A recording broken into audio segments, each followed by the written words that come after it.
Mais uma vez quero cumprimentá-los na graça e na paz do Senhor. Amém. Aqueles que puderem, fiquem de pé, por favor, e abram suas Bíblias comigo, Lucas capítulo 16, para que juntos possamos ler dos versículos 14 ao 18, estes 5 versículos que serão hoje alvo da nossa reflexão de modo um pouco mais cuidadoso.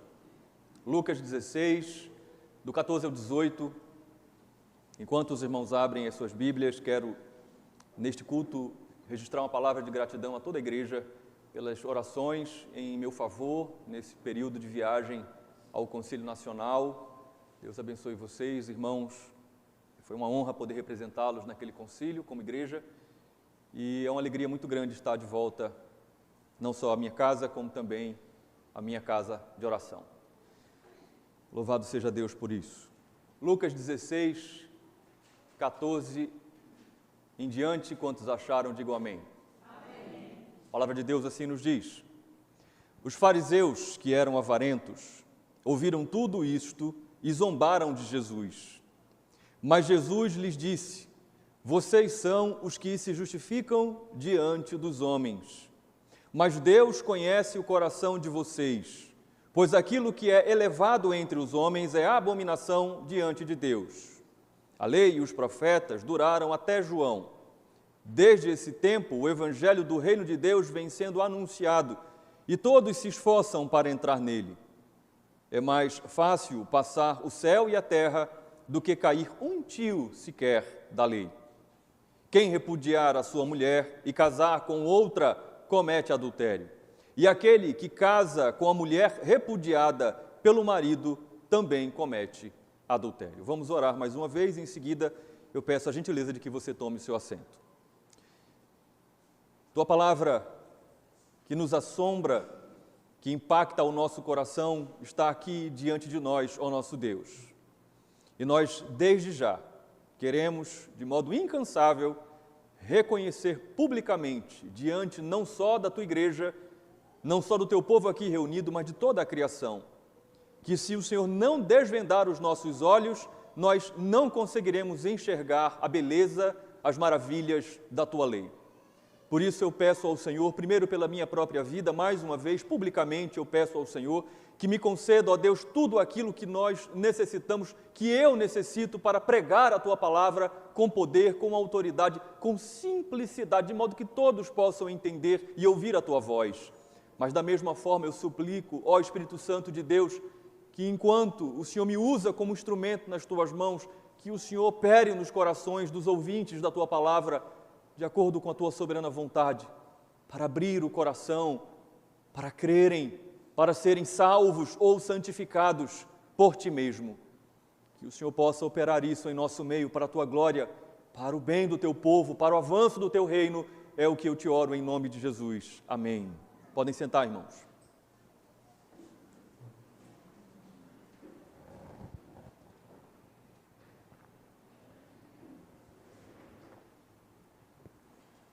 Há mais ou menos 3 meses atrás, antes de começarmos as exposições na carta aos Romanos, em nossa reunião de doutrina nas quintas-feiras, nós tivemos uma minissérie de exposições sobre os meios de graça.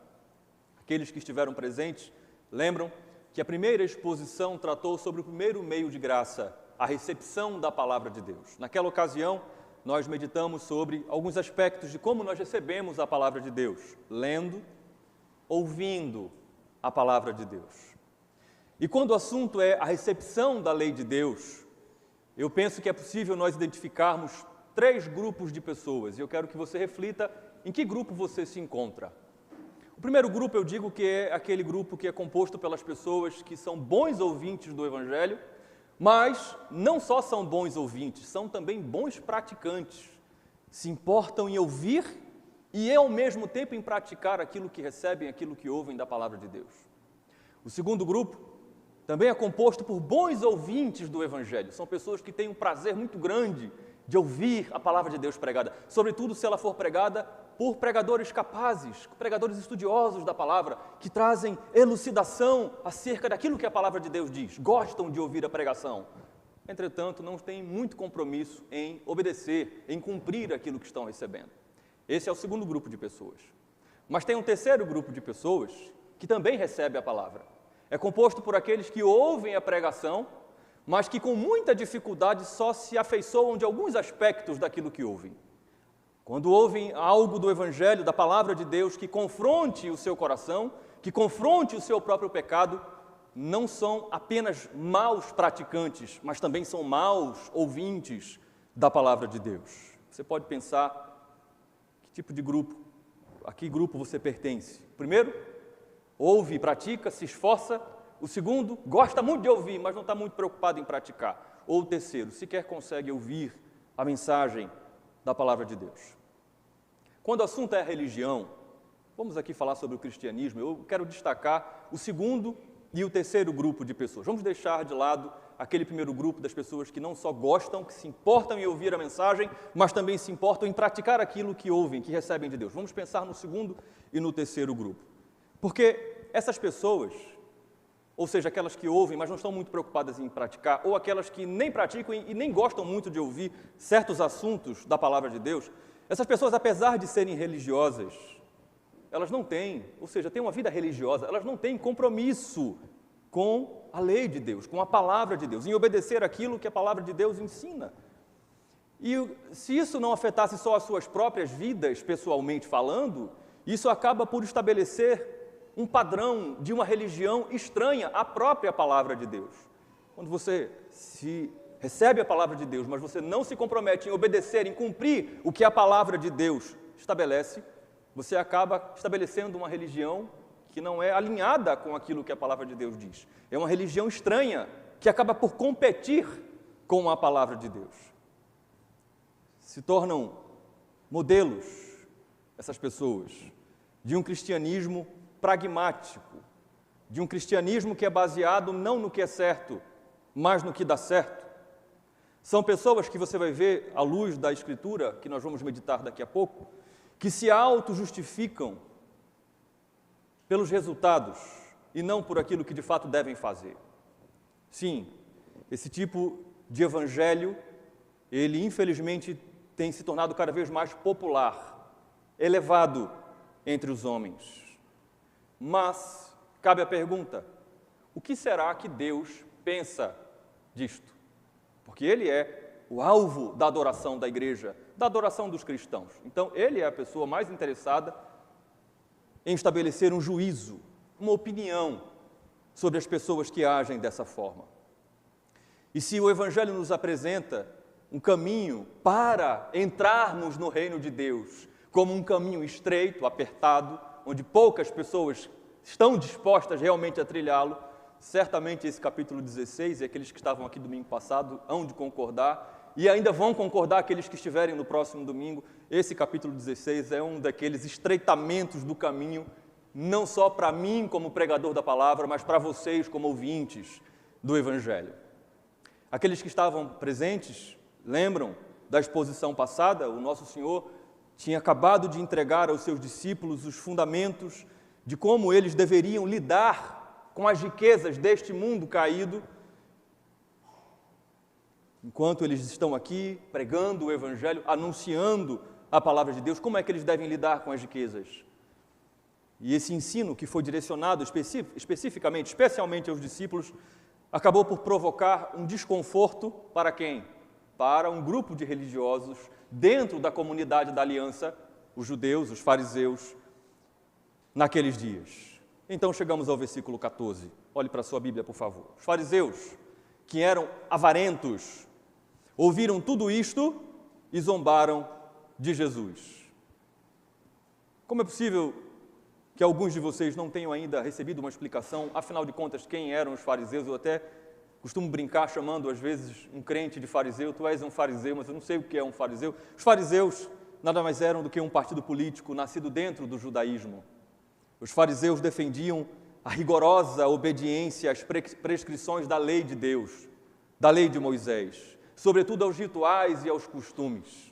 E eles pregavam não só o rigor, a obediência a essas prescrições, mas quanto mais rigoroso fosse o seu atendimento às prescrições da lei, quanto mais você cumprisse os preceitos da lei, mais valoroso você era aos olhos de Deus, de modo que você contribuía para a sua salvação.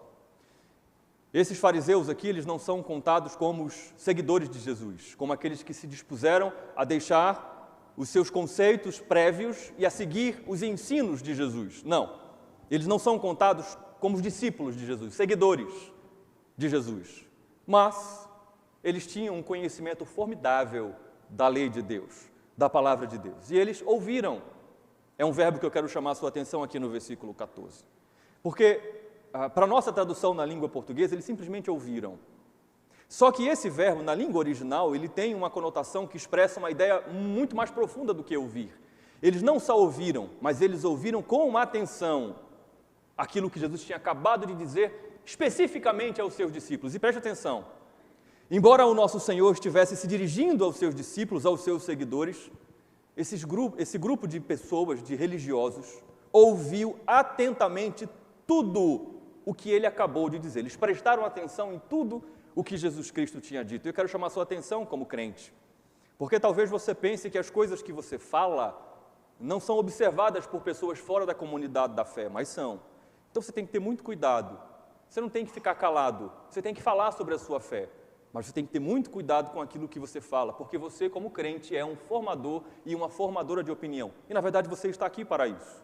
Eles ouviram atentamente tudo aquilo que o Senhor Jesus disse. Nós sabemos que nesse contexto de oposição farisaica, sempre era para tentar pegar Jesus escorregando, quebrando algum aspecto da lei de Moisés. Eles ouviram atentamente. E veja, ao contrário de mim e de você, que precisou parar no domingo passado e receber uma explicação mais detalhada sobre os versículos 1 ao 13, esses fariseus, esses religiosos que tinham um conhecimento profundo da lei de Deus, da palavra de Deus, ao invés deles ficarem confusos com todas essas lições que Jesus acabara de entregar e que eram de difícil compreensão, veja, lembre, Jesus acabou de ensinar e no seu ensino há um elogio, há um louvor à inteligência de um administrador infiel. No seu ensino, o Senhor Jesus Cristo acabara de recomendar que os discípulos, eles usassem as riquezas injustas, iníquas nessa vida. Jesus acabara de dizer que quando essas riquezas faltarem, eles seriam recebidos nos tabernáculos eternos. Perceba que o ensino do nosso Salvador foi profundo. E esses fariseus, eles não tiveram dificuldade de entender. Como eu disse na exposição passada, eram expressões idiomáticas conhecidas do povo hebreu, e eles entenderam muito bem o que Jesus queria dizer com todo aquele ensino. E como resposta à compreensão que eles tiveram, eles entenderam bem a mensagem, eles, diz o final do versículo 14, zombaram de Jesus. A versão da maioria de vocês, a Revista Atualizada, diz que eles ridicularizaram a Jesus. Veja, eles não ridicularizaram o ensino de Jesus, mas eles ridicularizaram a própria pessoa de Jesus, e você vai guardar essa informação para daqui a pouco. Por que que eles fizeram isso, pastor? Está dito no início do versículo 14. Porque eles eram avarentos. A palavra avarentos, para nós aqui no Brasil, talvez até aqui no Nordeste, muquirana, sempre tem a ideia de alguém muito apegado a coisas materiais. Você é muito avarento, você é muito muquirana, você é muito mão fechada. Mas, no sentido bíblico, a avareza tem um significado muito mais profundo. Filargíros, aqueles que amam as riquezas, aqueles que não têm limite no seu desejo em adquirir dinheiro, bens materiais. É isso que esses homens eram. Eles eram amantes das riquezas. Eles eram apegados a um desejo desenfreado de adquirir bens materiais. Mas por quê? É simples. Para os judeus, como eu já disse, a salvação era meritória. Ela era alcançada pela minha capacidade de cumprir a lei. Essa salvação era adquirida pela prática das boas obras exigidas pela lei de Deus. E nesse contexto, as riquezas materiais, elas eram tidas, elas eram observadas consideradas pelos fariseus como um sinal da aprovação de Deus. Por isso os fariseus eles eram ávidos por adquirirem bens materiais. Por quê? Porque na mente desses religiosos, quanto mais riqueza eles alcançassem, quanto mais bens eles tivessem, mais socialmente eles iam ser vistos como pessoas favorecidas por Deus. Por conta disso, eles achavam que era justificável eles serem avarentos, eles serem amantes do dinheiro, desenfreados em adquirir riquezas. Eles queriam se estabelecer socialmente como pessoas abençoadas, favorecidas por Deus, como obras meritórias. Seria já muito triste olharmos para esse contexto histórico e pensarmos que absurdo. Como eles podiam, conhecendo a lei de Deus, se deixar por um engano desse, viverem enganados dessa natureza, dessa forma. Mas, infelizmente, eu tenho que dizer a você, igreja, que essa teologia farisaica, ela não ficou confinada aos dias do Novo Testamento. Infelizmente, não. Ainda hoje, algumas comunidades que gostam de se intitular cristãs, que gostam de dizer que o seu livro regra, que o seu livro de cabeceira, de doutrina é a Bíblia. Algumas destas comunidades, elas ensinam ainda hoje que bens materiais, que sucesso profissional, que sucesso financeiro, social, é igual, é sinônimo da aprovação de Deus, da aprovação divina. Essas mesmas igrejas dos nossos dias dizem que por causa disso, porque elas entendem que prosperidade financeira, material, é sinônimo da aprovação divina, logo, todo o investimento feito em prol de nós adquirirmos riqueza nesse mundo é justificável. É justificável como um meio de autoafirmação. E eu conheço muito bem esse contexto, porque eu nasci na fé numa comunidade que se chamava evangélica cristã, que exatamente isso era ensinado. Infelizmente, eu vi a quantidade de novos convertidos que conheceram a Cristo junto comigo se endividarem com bíblias, carnês de financiamento de carro, porque precisavam trocar de automóvel o mais rápido possível para mostrar que agora, de fato, eram abençoados por Deus. Acham que tudo isso justifica. A bênção de Deus só pode ser vista na vida de um crente se houver bênção material. Felizmente, até pastores acabam por ser tentados, sim, pastores como eu, quando o assunto é prosperidade social, autoafirmação social. Pastores são tentados a pensarem que os seus ministérios eles não têm uma boa projeção social. Se o pastor não tem muitos seguidores, por exemplo, no Instagram, o pastor é tentado a pensar que o seu ministério não é socialmente validado, verificado, autenticado diante da igreja.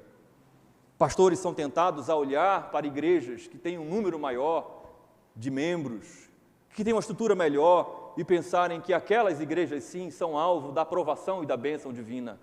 Eu digo isso, eu trago esse exemplo para que vocês prestem atenção que todos nós somos tentados a abraçar essa teologia que nós conhecemos hoje como a teologia da prosperidade, que já existia nos dias do Novo Testamento.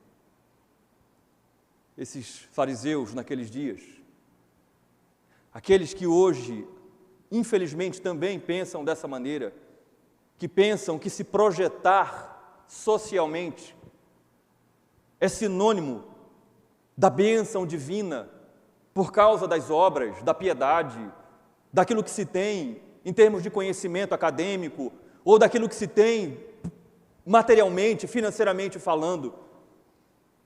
Aqueles que pensam dessa forma acabam por se esquecer do que o próprio Senhor Jesus Cristo já havia dito. Se esquecem do que o próprio Senhor Jesus Cristo havia ensinado quando ele foi solicitado por um homem a ser mediador entre ele e o seu irmão, porque este não queria repartir com ele a herança.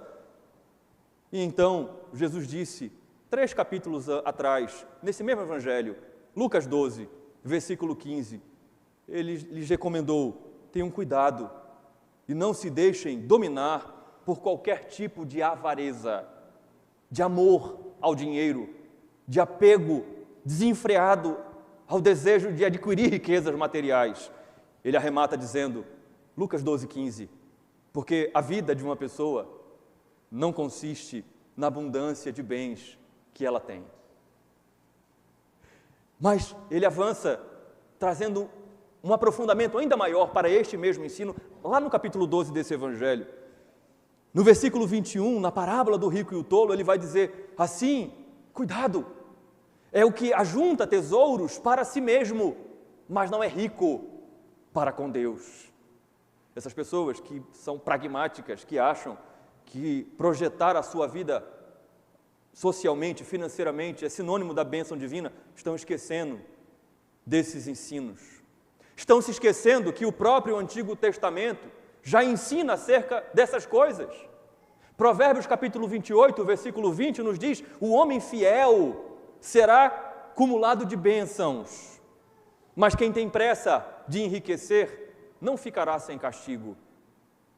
E ainda no Provérbios 28, versículo 22, o pregador nos diz, o ganancioso corre atrás das riquezas, mas não sabe que a pobreza há de vir sobre ele. Assim, queridos irmãos, o Evangelho está nos advertindo desde os versículos passados. Muito cuidado quando nós lidarmos com as riquezas deste mundo caído. Quando as riquezas deste mundo caído chegar até nós, não necessariamente isso é sinal da aprovação divina. Lembre-se daquilo que aprendemos no domingo passado. Quando o Senhor, por sua provisão, por sua providência, fizer com que riquezas materiais, bens materiais, ascensão social chegue até nós, lembre-se que isso vai acontecer por 4 propósitos. Primeiro, quando essa providência chegar até você, quando aprover a Deus. Segundo, quando aprover a Ele, Ele vai fazer isso no devido tempo. Terceiro, quando aprover a Ele, Ele vai fazer isso no devido tempo, não porque eu ou você mereçamos. E por fim, Ele vai fazer isso chegar até nós, no tempo dEle, não porque nós merecemos, com o propósito de que o Seu nome seja glorificado, de que o Seu reino avance neste mundo. Se você querer nisso, diga amém. Amém. E aí, esses teólogos da prosperidade, chamados fariseus, ao ouvirem este ensino de Jesus, que nem foi direcionado a eles, mas aos seus discípulos, eles foram frontalmente feridos, não só na sua maneira de viver, como em toda a sua teologia, a teologia da prosperidade. Por isso que foi o que eles fizeram. Eles zombaram de Jesus. Eles ridicularizaram Jesus. Eles quiseram desqualificar a pessoa de Jesus. Só que a palavra zombar, ela tem uma aplicação dentro do contexto judaico ainda mais profundo. A palavra zombar, ela tem uma conotação de torcer o nariz. É uma expressão de desprezo, de reprovação. É uma expressão que era usada frequentemente na literatura hebraica, judaica, para descrever a reação de um sábio para com um tolo. Uma reação de reprovação e de desprezo. De um justo contra um ímpio, eles zombam, eles torcem o nariz para o que Jesus acabou de ensinar aos seus discípulos, aos seus seguidores. Mas, diz o versículo 15, olhe para a sua Bíblia, Jesus lhes disse, vocês são os que se justificam diante dos homens, mas Deus conhece o coração de vocês. Pois aquilo que é elevado entre os homens é abominação diante de Deus. O Senhor não deixa esse discurso opositor desses religiosos sem uma resposta. Jesus afirma, vocês são. São no sentido de existir. Só que o verbo ser aqui, ele tem um sentido ainda mais profundo, um sentido de qualidade, um sentido de delimitação. Vocês são isso, vocês existem dessa maneira. Poderíamos traduzir esta frase do versículo 15 da seguinte forma. Jesus disse para eles, isto é o que vocês são feitos. Isso é o que caracteriza, é o que define, essa é a marca de vocês. Qual é a marca desses religiosos? Vocês são dos que se justificam diante dos homens. O verbo justificar é pronunciar uma sentença favorável para alguém que é declarado fielmente, plenamente cumpridor de toda a lei. É isso que significa justificar na Bíblia. Alguém que é completamente aceitável diante de Deus por cumprir toda a sua vontade. Jesus diz, é isso que caracteriza vocês. É disso que vocês são feitos. Vocês são juízes de vocês mesmos e vocês se declaram diante dos homens, diante de vocês mesmos, justos, perfeitos. Por exemplo, vocês dão esmolas. Mateus capítulo 6, do versículo 2 em diante. Mas vocês não dão esmolas para ajudar as pessoas que necessitam. Vocês dão esmolas com um propósito: tocar trombetas e pronunciar o ato piedoso de vocês. Se autopromoverem pela bondade que fizeram a outras pessoas. Isso é o que caracteriza vocês, Jesus está dizendo para esses religiosos, para esses conhecedores da lei de Deus. Mas então o nosso Senhor resgata o ensino divino que foi entregue lá do Antigo Testamento através do juiz Samuel. 1 Samuel capítulo 16, versículo 7. Lembra? Quando Samuel é enviado para identificar da casa do pai de Davi, aquele que seria escolhido para ser rei. Ele olha para aquele moço franzino e ele olha a sua aparência. Então o Senhor diz a ele, o Senhor não vê como vê o homem vê o exterior, porém o Senhor o coração. 1 Samuel 16, 7.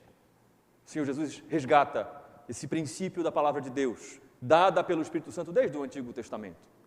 O Senhor vê o coração. Aqui, em Lucas, capítulo 16, versículo 15, o Senhor conhece o coração de vocês. O verbo conhecer é conhecer algo ou alguém por meio da observação ou por meio da recepção dos sentidos.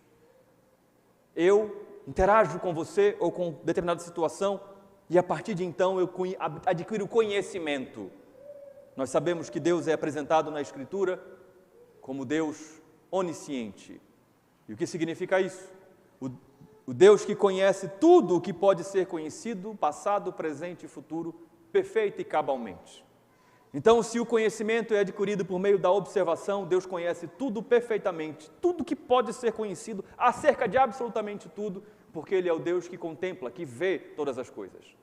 Se o conhecimento é trazido por meio dos sentidos, Deus é aquele que conhece, que cobre todas as coisas e que por conta disso nada foge do seu conhecimento, do seu prescrutínio, da sua sondagem. Cristo diz, vocês se declaram como justos diante dos homens, mas Deus conhece o coração de vocês. O tempo verbal aqui é, Ele conhece totalmente e Ele conhece constantemente. Ele não conheceu, Ele não conhecerá, Ele conhece tudo o que pode ser conhecido do coração de vocês, ainda que vocês não queiram que Ele conheça. Eu já disse a vocês que muito raramente, cardia, coração, na Bíblia está se referindo ao músculo que bombeia sangue pela diástole e sístole para o nosso corpo. Aqui, coração está sendo aplicado para o mesmo princípio que geralmente ele é aplicado nas Escrituras. O centro interior, o íntimo do ser humano, aonde está a sua razão, a sua mente e a sua emoção. Vocês percebem o que Cristo está dizendo?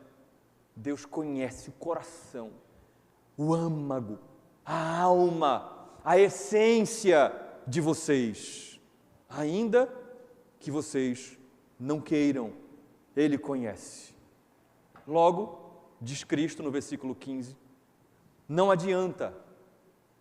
O que é elevado às alturas, o que é colocado numa posição alta por imposição, de modo imperativo, aquilo que é sinal de poder, de influência, de honra entre os homens, e essa preposição aqui tem um papel muito importante, fixo, isso está estabelecido entre vocês, esse é o padrão de vocês. Aquilo que é elevado entre vocês, aquilo que vocês decidiram fixar como padrão de vocês, é abominação diante de Deus. Veja como o caminho é estreito. É abominação. A palavra abominação na Bíblia significa é algo que é detestável em si mesmo. Não precisa de nada que o adjetive, que o qualifique. Por si só é detestável. Por si só causa mal-estar, repugnância, neste caso aqui, em Deus. É interessante que a palavra grega, ela é utilizada lá na tradução grega do Antigo Testamento, a chamada Septuaginta, para substituir uma palavra hebraica, toevá. A palavra toevá, no hebraico, é a palavra mais pesada. Você vai gravar essa informação, porque daqui a pouco haverá outra fala de Cristo muito emblemática, muito forte. É a palavra mais pesada para descrever a maldição de Deus, a reprovação divina. Algo que é abominável, algo que é detestável, algo que causa mal-estar, repugnância em Deus. É algo que ofende, e aí não é agradável a aplicação do toevá no hebraico. É algo que ofende as narinas de Deus, como sendo odor. É algo que é mal cheiroso, que causa repugnância diante de Deus. Percebe? Cristo está dizendo aquilo que para vocês está fixo como um padrão. Religiosos, que interagem com a palavra, mas fazem dela uma religião estranha. Isso que é padrão, que para vocês é sinônimo de honra, de poder, que vocês fazem questão de imperativamente levantar, para Deus é odor, é mau cheiro, é repugnância. Por isso, quando você, crente, ler a Bíblia, e você chegar lá em Provérbios 6, capítulo 6, versículo 16, 6 coisas o Senhor aborrece, a sétima a sua alma abomina. Aí lá no versículo 19, o que semeia contenda entre irmãos, isso é odor, isso é detestável, é repugnante aos olhos de Deus. Quando você vê em Levítico capítulo 20, o Senhor estabelecendo uma série de relações sexuais proibidas, e quando ele vai tratar do homossexualismo, ele vai dizer que é uma relação abominável.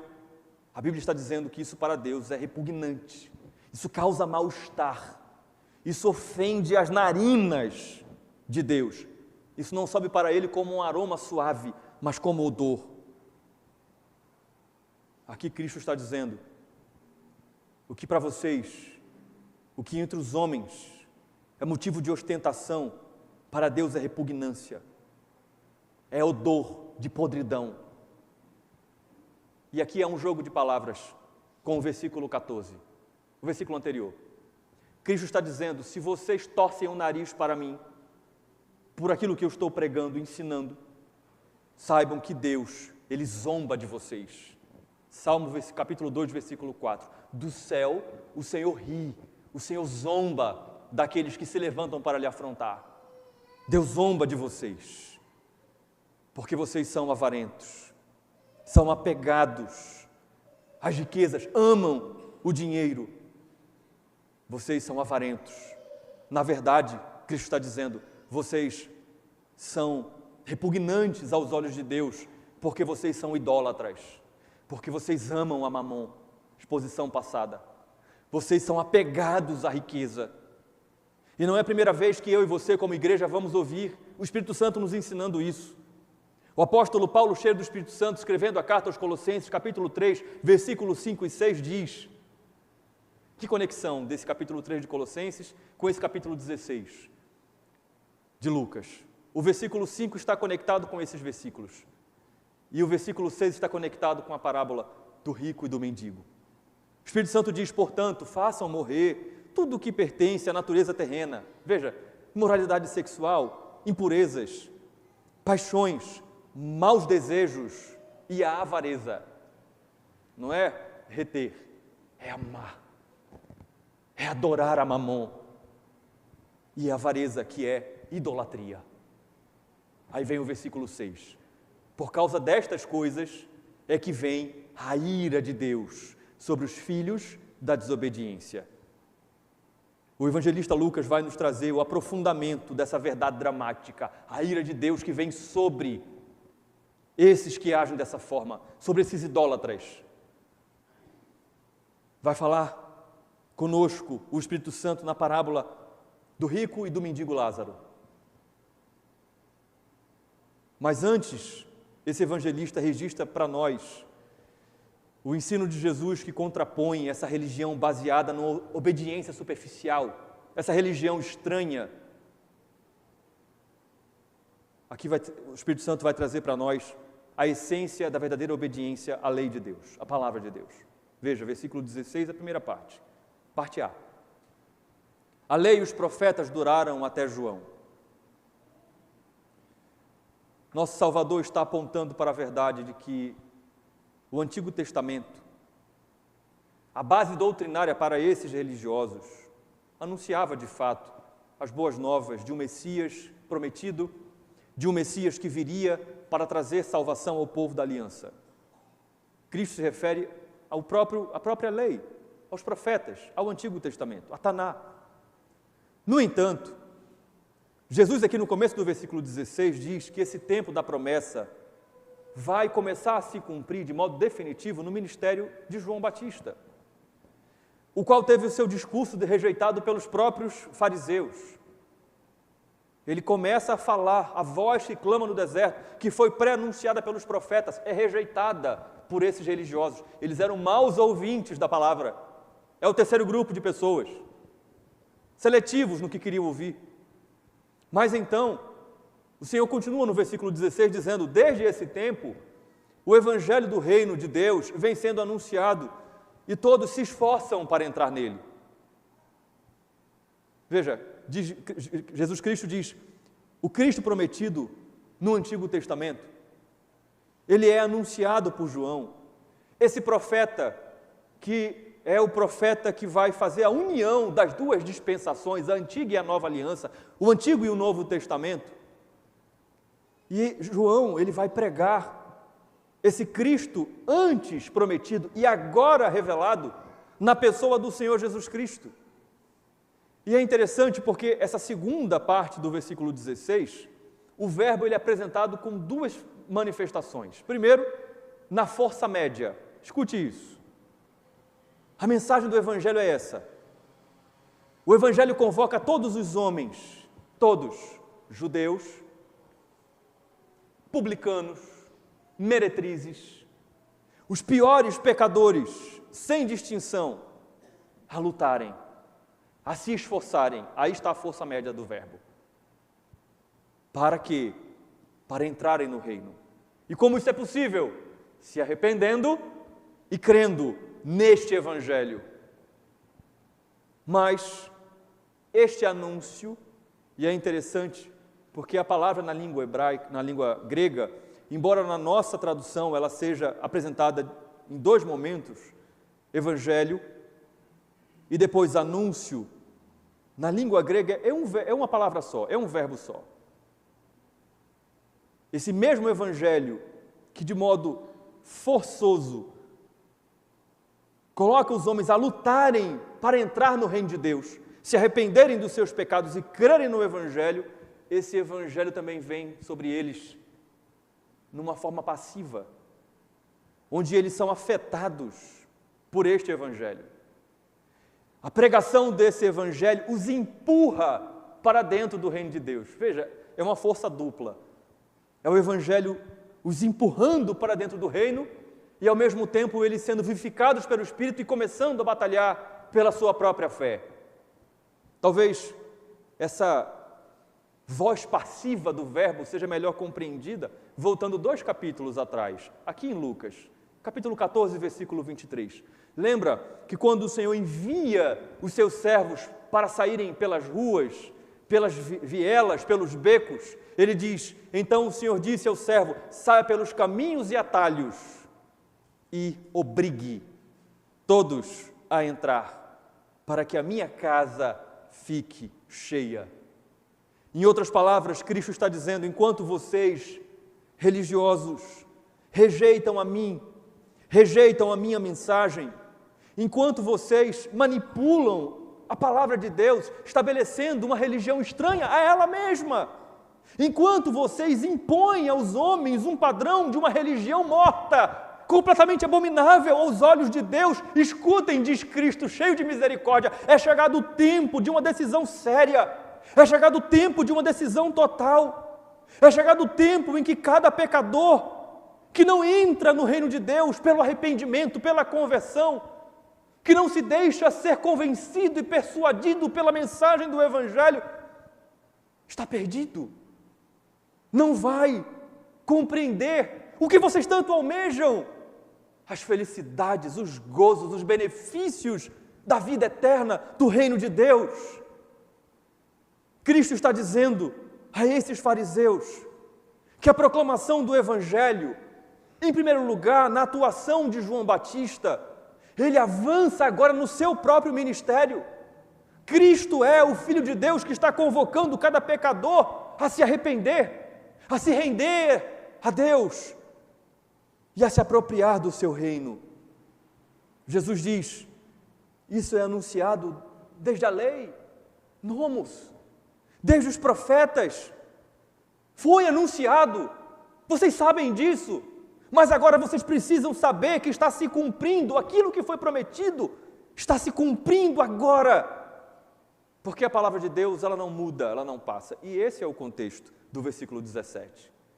Aquilo que vocês creem que foi anunciado não mudou, e aquilo que eu estou anunciando também não muda. Por quê? Versículo 17, porque é mais fácil passar o céu e a terra do que cair um tio sequer da lei. Sim, a lei, Cristo está dizendo, ela é digna de ser crida e de ser cumprida de modo incondicional. E aqui há a hipérbole, há o exagero, há o contraste.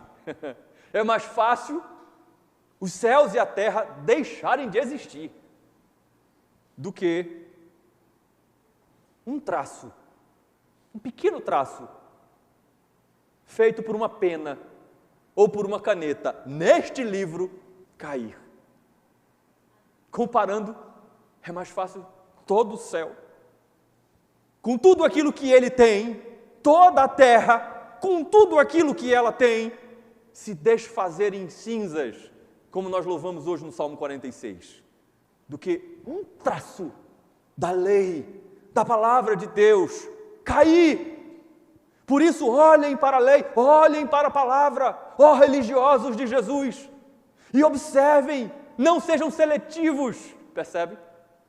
Percebe porque comecei a nossa exposição falando dos 3 grupos de pessoas e convidei você, gentilmente, a ver onde é que você se identificava. Percebe porque trouxe uma ênfase aos 2 últimos grupos, a pessoas que gostam demais de ouvir a palavra, de ouvir a pregação, que gostam dos detalhes.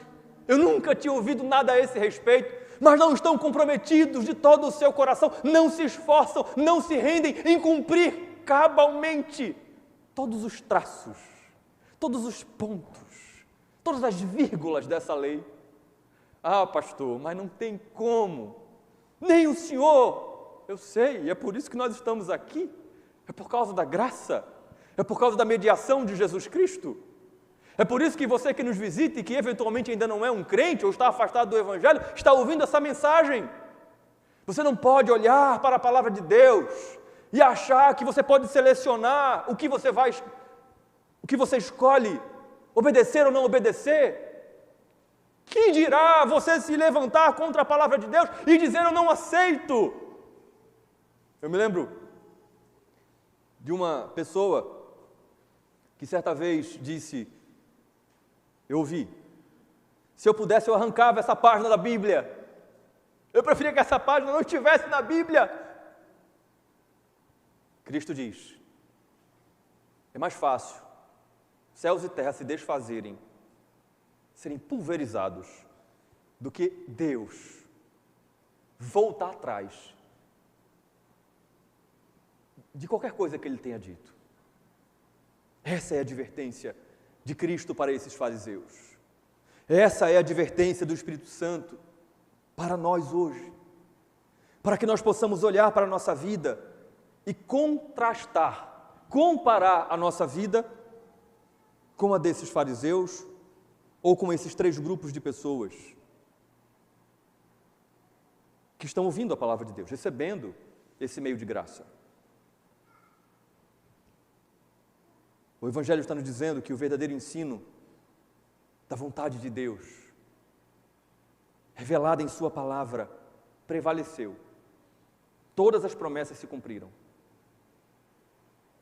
Mas ela não só prevaleceu, ela continuaria prevalecendo através do ensino do eterno Filho de Deus.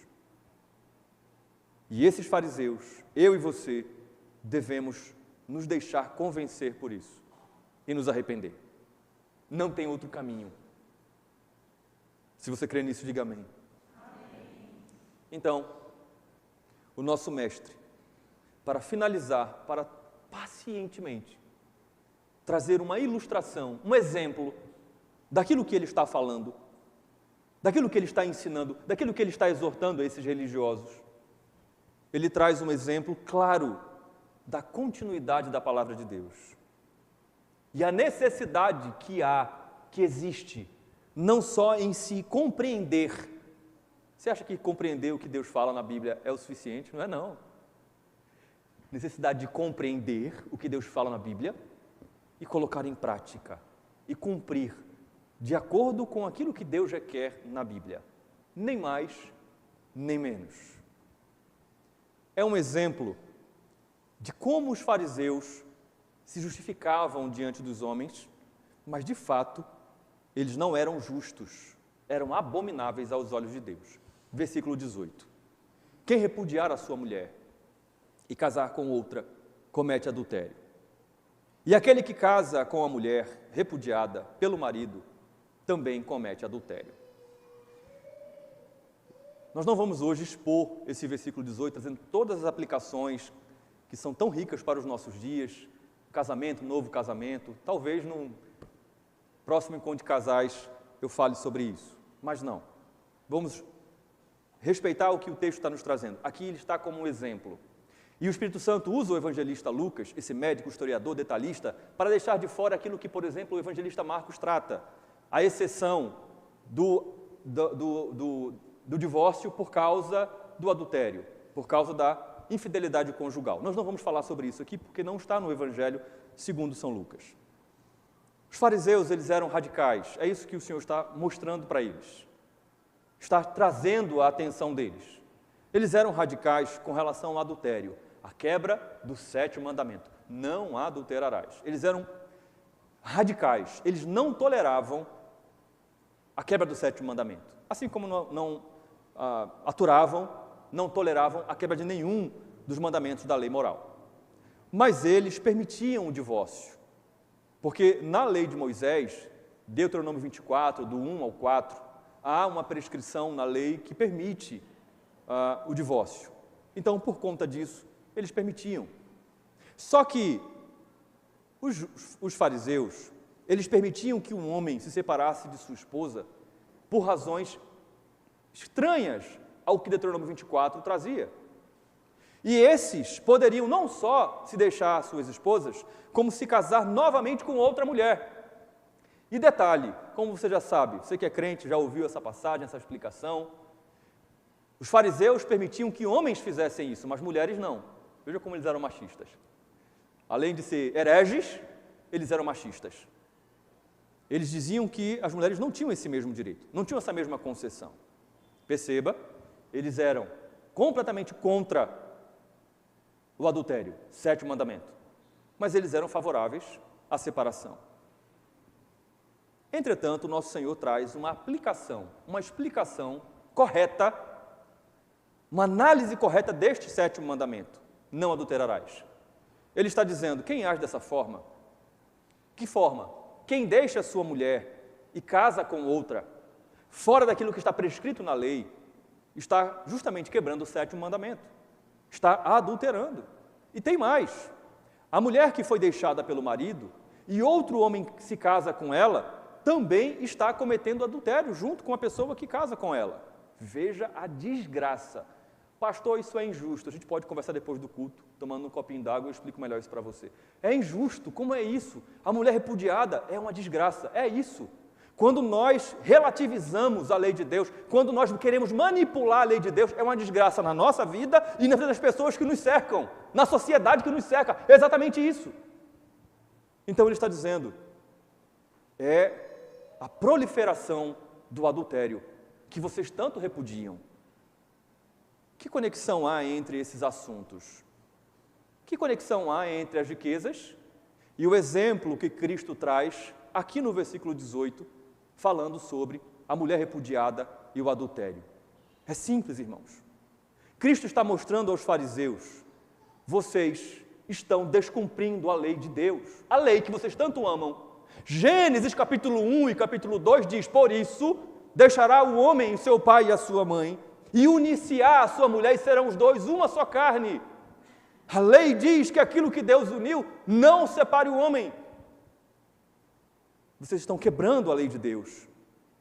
E ao mesmo tempo vocês estão afrontando a Ele, que odeia o divórcio, segundo o profeta Malaquias, capítulo 2, versículo 16. Ou seja, vocês estão quebrando frontalmente a lei e os profetas. Mas o que vocês fazem?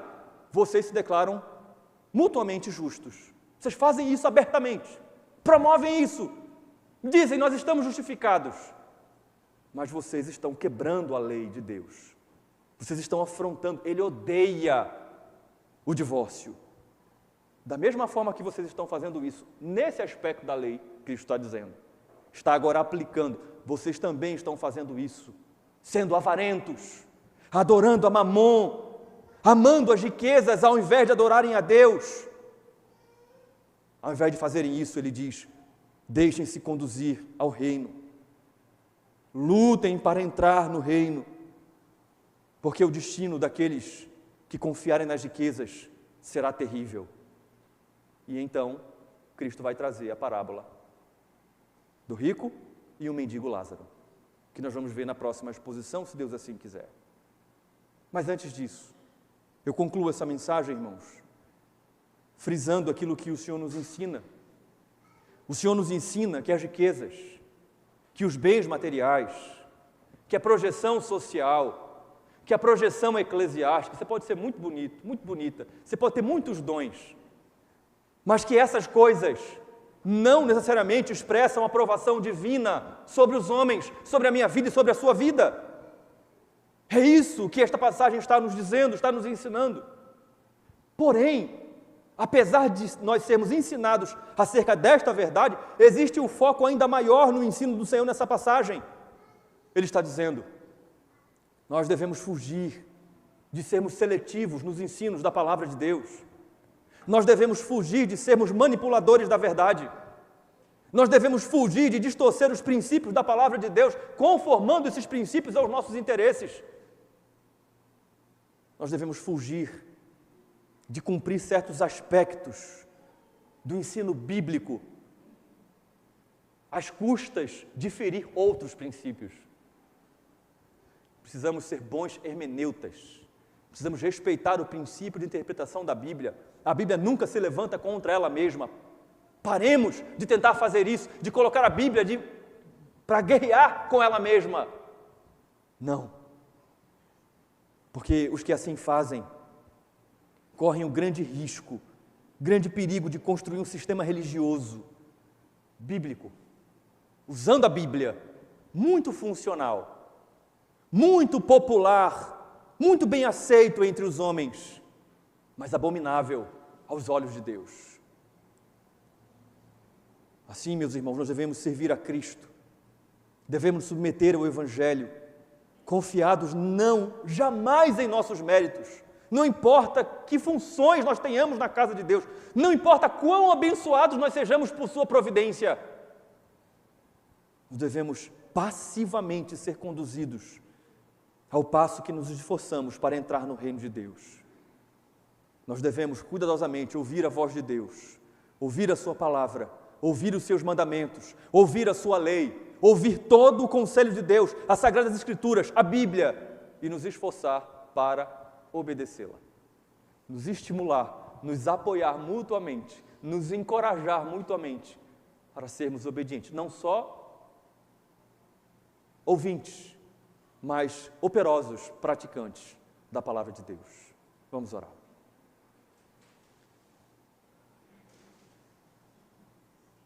Somos pequeninos, ó Deus, diante da Tua voz, que é tão poderosa. Obrigado, Senhor, obrigado, por mesmo neste mundo caído no pecado, mesmo enquanto ainda tantas e tantas pessoas rejeitam a Tua voz, muito obrigado por falar conosco por meio da Tua palavra. Perdoa-nos, ó Deus, quando nós deixamos com que a inclinação do nosso coração, que é enganoso, por vezes prevalece. Queremos ser pragmáticos, achar que quando nós vamos bem em algo, por si só é sinônimo da Tua aprovação. Nos perdoe por isso, Senhor. Nos ajude a sermos comprometidos em ouvir, compreender e obedecer a Tua palavra, para que desta forma, quando o Senhor nos abençoar, nós possamos olhar para as Tuas bênçãos e não achar que isso é motivo para nós nos orgulharmos. Mas também, quando nós passarmos por severas adversidades, olharmos para a nossa própria vida e vermos se estamos sendo fiéis ao Senhor no cumprimento da Tua vontade. E se assim for, por graça e por misericórdia, nós continuemos firmes, não esmoreçamos, obedecendo a Tua vontade.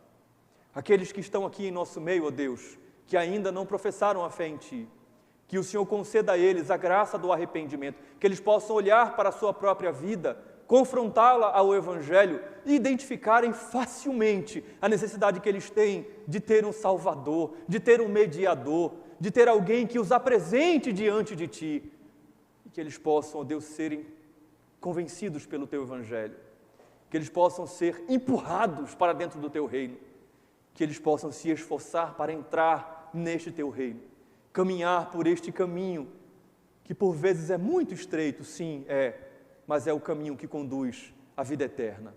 Aplica, ó Espírito Santo, a Tua palavra aos nossos corações, é o que nós Te pedimos em nome de Jesus. Amém.